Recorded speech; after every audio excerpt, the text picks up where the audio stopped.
Então, aqui estamos, né? Dessa confluência de histórias de vida, de afetos, né? Poder conversar com a Hermínia Silva, essa nossa pesquisadora, né? Do circo brasileiro, faz parte da primeira geração de rumbeiras pesquisadoras do Brasil, né? Juntamente com a Alice Vieira de Castro e a Verônica Tamaoki, dois amores. Eu tenho maior felicidade. E a gente está falando, né, de várias coisas que começou antes, começou depois, vai falando. Mas esse nosso ponto de partida aqui, que pode ir e voltar, ele está ligado a esse evento, o Lona Sonora, né, que vai acontecer, e que tem como homenageado o nosso querido Benjamin de Oliveira. Mas a minha provocação é que a gente tem o Benjamin de Oliveira como ponto de partida. E aí, inclusive, é um ponto de partida para ir antes ou depois, né, dele, né? Porque a história está sendo escrita durante muito tempo. Dessa disputa de memória, que o Benjamin de Oliveira, sim, e nesse sentido, ele é um ícone importantíssimo para a gente, mas a gente eu queria que a Hermínia falasse do Benjamin de Oliveira e todas as coisas que ela tem de anos estudando como uma figura de família circense e dedicada a saber dessa tecnologia e sabedoria que o circo produz. Então, Hermínia, é com você. Tentei ser sintético. Bravo. Então, eu estava comentando que, assim, no meu mestrado, eu já tenho perspectivas assim da complexidade que era de uma produção de artista circense, né? Então, para ser artista, você tinha que dominar várias linguagens artísticas. Não tinha um especialista ainda, né? Só de uma coisa.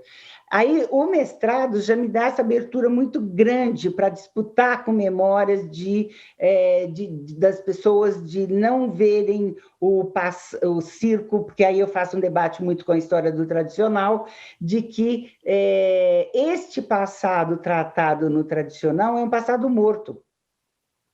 Só que a gente, quando vai fazer o processo histórico, é passado vivo. Quando você vai lá e vê a vida borbulha, a vida se encontra, a vida se cruza, a vida se disputa, a vida se briga, né? E os processos de aprendizagem estão acontecendo o tempo inteiro. Os processos de formação. O Benjamin me amplia demais essa questão do passado vivo. E, nesse passado vivo, o quanto já se disputava com o circo, com as produções circenses, se disputava memórias e políticas, éticos, artísticos, no sentido de que tinha necessidade o tempo inteiro de colocar aquela produção artística, primeiro, como não arte, né? Aí você tem o teatro, era classificado com T maiúsculo, para não dizer outra coisa, você tem a arte com A maiúsculo, e o circo não tinha nem A, né? Não tinha nem A, nem Azinho. Então, você tem... aí, quando eu entro no Benjamin de Oliveira, eu tenho a nítida sensação, muito de inicial ainda, quando eu vou encontrando as fontes dele, o quanto ele ampliava esse debate das disputas de memória, das disputas oficiais, das histórias oficiais, da produção cultural artística desse país. E o quanto as vidas vividas nessa produção artística brasileira, João, mas é latino-americana, porque os cruzamentos são muito grandes. Nós não podemos contar a história da artística e circense em particular, do século XIX até uma parte do XX, sem falar da mistura de uma história que tem que ser contada como latino-americana, né? Então, quando eu estava dizendo que assim, o Benjamin, a produção final do Benjamin de Oliveira, cada página, cada linha minha é uma disputa oficial de memórias oficiais, né? Que sempre deixava o circo numa marginalidade, mas que ao mesmo tempo, havia essa necessidade de produção da linguagem circense na marginalidade, porque ele não era. É isso que eu queria colocar. Ele não era dessa marginalidade, mas há todo um movimento de produção, de materialização de coisas que vão construindo isso, mas no cotidiano das vidas artísticas, no cotidiano das produções culturais, o circo não está à margem. E é isso que eu estou disputando. E o Benjamin me mostra isso. Eu já tinha isso no mestrado, mas pegando, porque eu falo que eu pego na mão do Benjamin de Oliveira para entrar para essa pesquisa histórica, para conhecer os outros Benjamins que estavam acontecendo, que estavam se produzindo, que eram vidas vivas, não era um passado morto, né? Então, quando eu falo isso, João e Sebastião, porque fazer história para mim é conversar com hoje. É você trabalhar tudo isso para mostrar, para a gente estar tendo um diálogo de hoje. O que está sendo excluído? O que está sendo colocado na marginalidade? O que está sendo considerado desigual? Né? Então, é essa conversa de hoje. Então, o que o Benjamin, pegando na mão dele, eu vou entrando, por exemplo, é claro que eu, no começo, me espanto com uma das principais fontes, que era o Procopio Ferreira, dizendo que ele era o primeiro palhaço negro do Brasil, o que inventou o circo-teatro, e eu já falei disso, quer dizer, você considerar ele primeiro palhaço negro, você exclui todos os corpos negros e negras que trabalharam no circo. E você exclui uma história que não está sendo pesquisada, que não foi pesquisada, porque é de outra região que não o Sul-Sudeste Maravilha. Né? Então, se você vai pesquisar as histórias das produções circenses no 19, no 20, em Manaus, eu não estou falando no Amazonas, eu não falo da capital de Manaus, eu falo do interior de Manaus, eu falo de Pernambuco, e toda a transversalidade, todo o cruzamento de todas as danças, os cavalos marinhos, os Mateus com o circo, você vai descobrir coisas que em São Paulo não tinha, que o Rio de Janeiro não tinha, porque eram produções contemporâneas, e o palco picadeiro circense, tudo podia, tudo cabia. Essa era uma característica importante que o circo itinerante de lona vai perdendo. Ele vai perdendo isso, né? Então, essa marginalidade que sempre tentaram, era uma disputa do público pelo público que é o circo. E aí há uma tentativa de descaracterização também desse público, porque a imagem, tem uma imagem do Benjamin de Oliveira que eu descobri recentemente, né, que o site nem é legal, mas a pessoa reproduz uma reportagem do Benjamin, ele com um figurino de encenação, e o jornalista escreve embaixo: olha, importante figura do Benjamin de Oliveira, mas ele é bom mesmo só para o Zé Povinho. Então, assim, é uma tentativa o tempo inteiro de desqualificar, isso não é teatro, isso não é música, isso não é, e não é arte, né? Então, quando você vai pegando na mão do Benjamin, vai entrando pela multidão de fontes que eu descobri, você questiona essa memória que quer colocar essa produção artística circense na marginalidade. E o Benjamin, como ele vai ter uma característica, que isso acontece com outros circenses, a característica de se fixar. Se fixar, ele sai algumas vezes, ele se fixa no Rio de Janeiro, mas mesmo antes de se fixar, porque no final do século XIX ele já conhece o Spinelli, 1901 ele já estreia, ele já aparece no Spinelli em São Paulo, em 1901, com aquele daguerreótipo, né, que não é uma foto, que aparece na capa do meu livro. Então, é a única foto que é publicada no Estado de São Paulo, já, no Estadão, durante todo o ano de 1901. Nenhum outro artista, nenhuma outra produção foi publicada. Então, a hora que você olha essa produção e o que você vai ver o que é ofertado no Circo Spinelli, no Circo do Albano Pereira, no Circo François e tal, a quantidade de produções que leva para a população o teatro, a música, a dança, os ritmos, as acrobacias, né?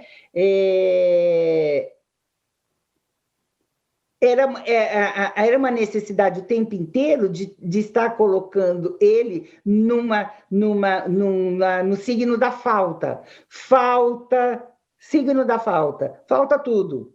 Porque não é teatro, porque não é não sei o quê, não sei o quê, não sei o quê. E, no entanto, os memorialistas, quando vão dizer do como conhecer o teatro, eles vão dizer, não circenses, eles vão dizer, o primeiro teatro que eu conheci na vida foi no circo. Você tem vários relatos desse tipo, são milhares de relatos desse tipo, porque você tem os teatros nas cidades grandes e nas capitais, principalmente, mas você não tem isso no interior do Brasil. E o circo, ele era muito ainda um pouco, mas ele era muito generoso, porque o que ele aprendia no Rio de Janeiro, das acrobacias, das músicas, das danças, dos ritmos, da incorporação dos artistas locais, o que eles aprendiam no Rio de Janeiro, eles levavam para São Paulo, que levavam, e que aí faziam outro caldo, que levava para a Bahia e fazia outros caldos, que levava... E a generosidade dele estava com... tem gente que dá outro nome, mas assim, no sentido da contemporaneidade deles. Eles aprendiam para agradar o público. E isso era um problema. Isso era um problema. Porque é interessante, porque eu pergunto para os artistas de teatro assim, você não tem a preocupação de agradar o público? Eu fico tão engraçado com isso. Essa é uma disputa, por exemplo. Sabe, não são grandes disputas só, são pequenininhas, que vai minando, João Sebastião, vai minando, é uma coisa... Ué, eu não preciso estar falando para 2 corpos negros no Rio de Janeiro. Né? E tudo que a gente sabe do que significa isso, né? Então, são pequenas coisas, pequenos detalhes que vai tentando desqualificar. Então, quando esse circo, os circos que percorrem os vários lugares e que vão misturando e vão fazendo caldos, e é outro problema, o circo era uma representação da mistura, das misturas artísticas, das misturas de cores, das misturas de nacionalidades. Então eu vou te interromper só para você respirar, para a gente poder continuar, porque eu queria pegar só um ganchinho aí que eu acho que é fundamental, né? Isso, dentro dessa disputa de memória, você aponta o Benjamin dentro de um contexto histórico, dentro de uma multiplicidade de fazeres, né? Ou de tecnologias, de expertises que estão... E aí você fala o Rio de Janeiro, que é isso, que é o Rio de Janeiro, final do Império, mudando para a República. Tem lá o episódio lá do Marechal Deodoro da Fonseca, né, que vai para lá. O Benjamin acaba, né, vem para cá, cria todo esse ambiente, mas o Benjamin, ele era isso, parceiro, ele está no mesmo ambiente da tia Ciata, que é mais velha que ele, que recebe todos os baianos que vêm para cá, que são responsáveis, né, segundo, né, pela criação do samba. Mas isso. E o Benjamin de Oliveira, junto com o Eduardo das Neves, por exemplo, ou baiano, são figuras responsáveis da atuação no circo e que com a música muito presente. Aí você vai entrar na questão do entretenimento, da festa. Isso, na verdade, também na universidade, falar da parte da comédia, dessa disputa que o teatro brasileiro, o que é o teatro brasileiro, né? Isso, aí então você não dava atenção a Martins Pena, não sei, né? O riso sempre teve, porque o riso acho que tem esse dado revolucionário, mesmo nem todos os palhaços sendo tão maravilhosos assim, mas enfim, esse é outro papo. E aí eu queria que você trouxesse esse ambiente, né? Que é o ambiente, por exemplo, do Rio de Janeiro, quando o Benjamin está. A primeira gravação de um fonograma é feita pelo Eduardo das Neves. A gente tem a chegada do chopp no Rio de Janeiro. O primeiro cinematógrafo também, que está na Praça Tiradentes, do lado. E também, depois, seguindo, né, o Teatro Negro de Revista. Você vai falar também, vamos falar da nossa querida do Palhaço Chamego, dessa ponte também com São Paulo, para a gente fazer esse lastro um pouco, sabe? Que vai vir Grande Otelo, e vai vir um monte de gente aí no meio do caminho, né? Que é isso, o circo ele sempre foi esse lugar de união e de processamento, né? O nosso liquidificador mais é o acelerador de partícula. De mistura, porque, João, eu só vou pegar o gancho da mistura, porque um país escravocrata tem problema com a mistura. Então, para ser teatro, o teatro é uma coisa só. Sabe assim? Tem que ser falado ou recitado. Você não pode ficar misturando com dança, músicas e acrobacia. Isso não é teatro. Mas isso daí, quando o Benjamin se fixa no Rio de Janeiro, ele tem uma expertise, vários circenses que vão também vão quando param acontece isso, né? A itinerância faz com que eles entrem em contato com toda a produção local, mas quem se fixa, eles só um minutinho. Quem se fixa, e essa é a grande armadilha do sistema, né? Só que não o ser humano, quando fixa, ele começa a criar problemas. Todo mundo que se fixa, que vai adquirindo uma capilaridade para dentro do urbano, das ofertas do urbano. O Benjamin de Oliveira, quanto mais você vai mexendo na vida dele e na vida dos artistas da época dele, ele tem contato com todo mundo. Ele tem contato com as tiaciatas, ele tem contato com toda... Você fala do Eduardo das Neves, mas a quantidade de cantores, palhaços cantores que passaram pelo circo, que eram cantores já na cidade, que se trabalhava no passeio público, nos shoppings berrantes depois, em várias casas chamadas cabarés, ou vaudevilles, tal... Todos passavam pelo palco Picadeiro Circense do Spinelli, né? E dos outros circos que também apareciam.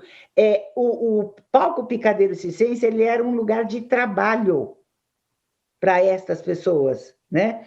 E aí eles vão há um cruzamento muito forte da produção das bandas, por exemplo, né? Você cita o Anacleto, mas as bandas têm uma importância muito grande na história cultural brasileira musical, né? Porque elas iam de Beethoven a samba. Né?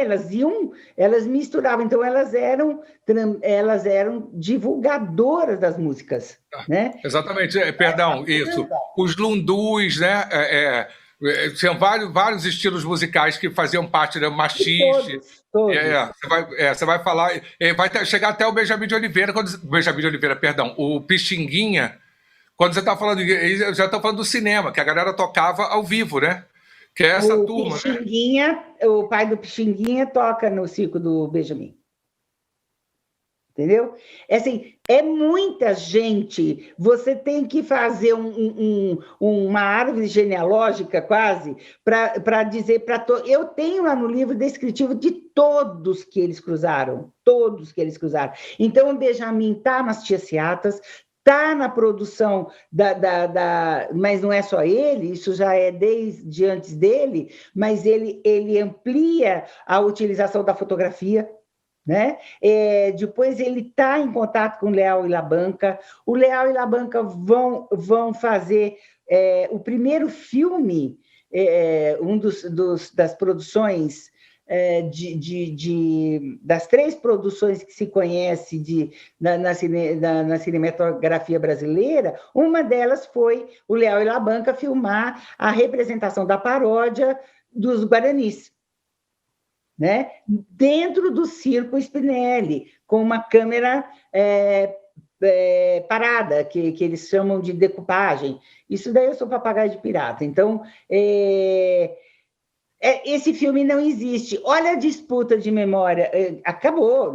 Ninguém tem registro que ele existiu, que ele foi feito, tem registro. Mas o filme desapareceu. Mas olha a disputa de memória. Quando eu estava começando quando eu descobri esse filme do Leal e Labanca, e eu fui no CEDOC da Funarte, que eu me enfiava ali, cadê? Aí a Márcia Cláudia, que é paixão da minha vida, né? Ela virou para mim e falou, que era bibliotecária de lá, ela falou assim, tem aquele rapaz ali que está estudando a história do cinema. Falei, nossa, vou lá. Aí eu viro para o rapaz, acho que já era o mestrado. Eu falei assim, você tem conhecimento desse filme? Ele falou, não, isso não fazia parte da história do cinema. Isso não era filme. Eu falei, como assim? Então, você vê que é no detalhe, né? Mas ele fazia parte desse grupo, ele conhecia o Leal e Labanca, tanto que, quando ele faz a Viúva Alegre, no final da apresentação da Viúva Alegre, da dança, a projeção do bailado que já tinha Viúva Alegre no cinema.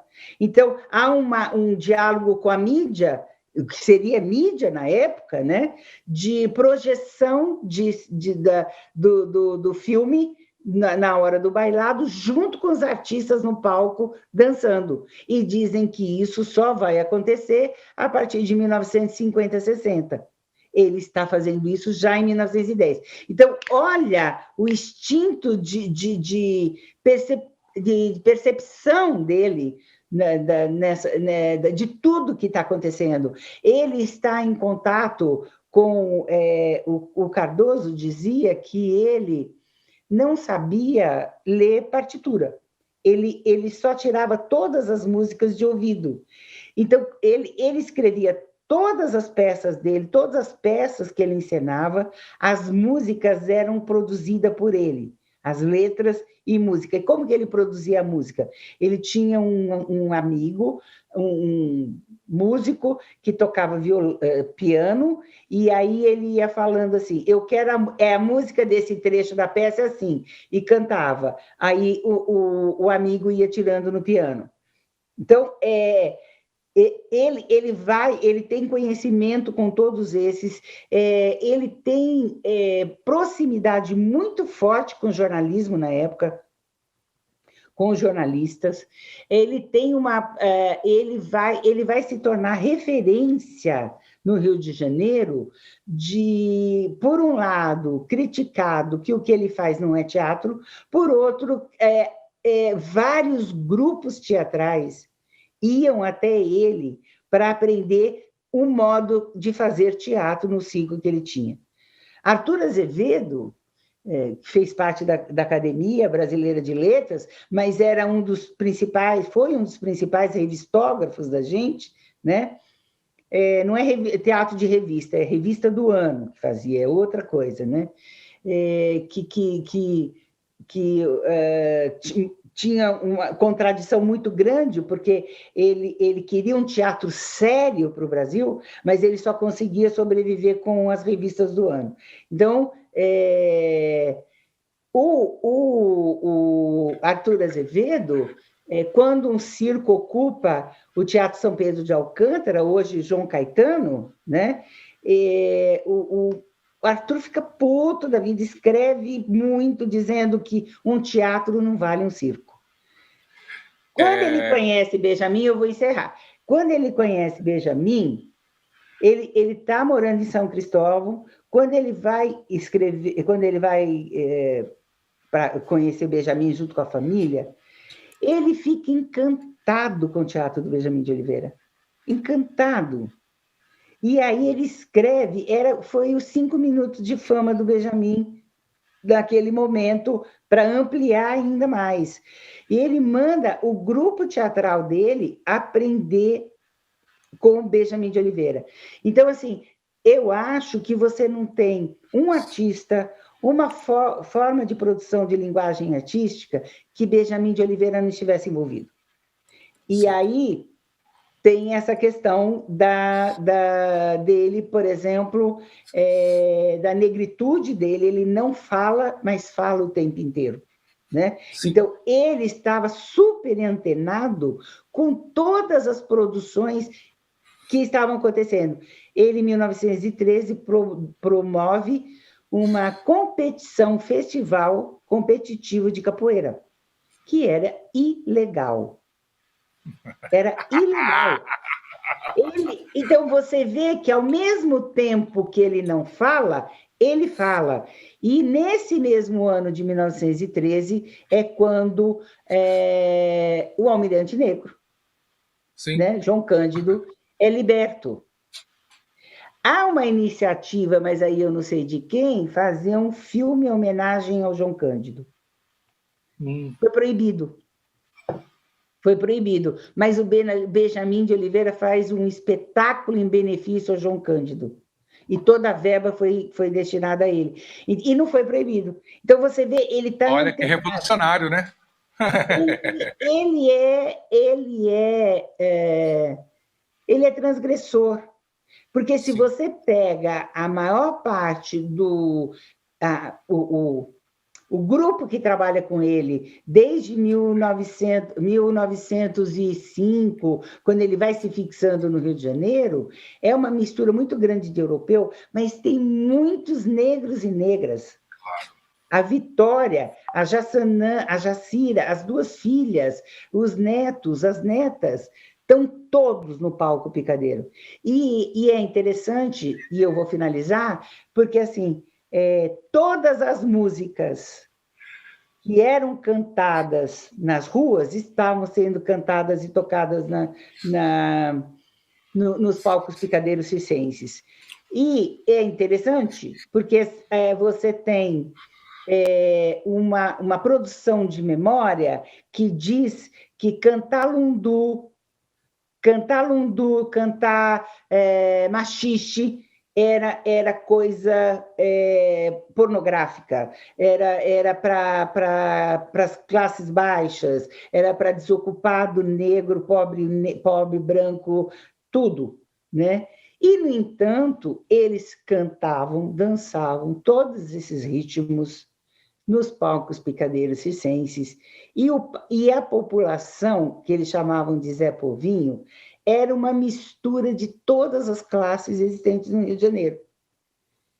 Inclusive, antes da escravidão, de escravos, que conseguiam pagar o circo, mas que sentavam junto na arquibancada com uma classe trabalhadora média, e o circo sempre teve essa divisão camarote, cadeira e geral. Né? Então, já tinha uma divisão econômica.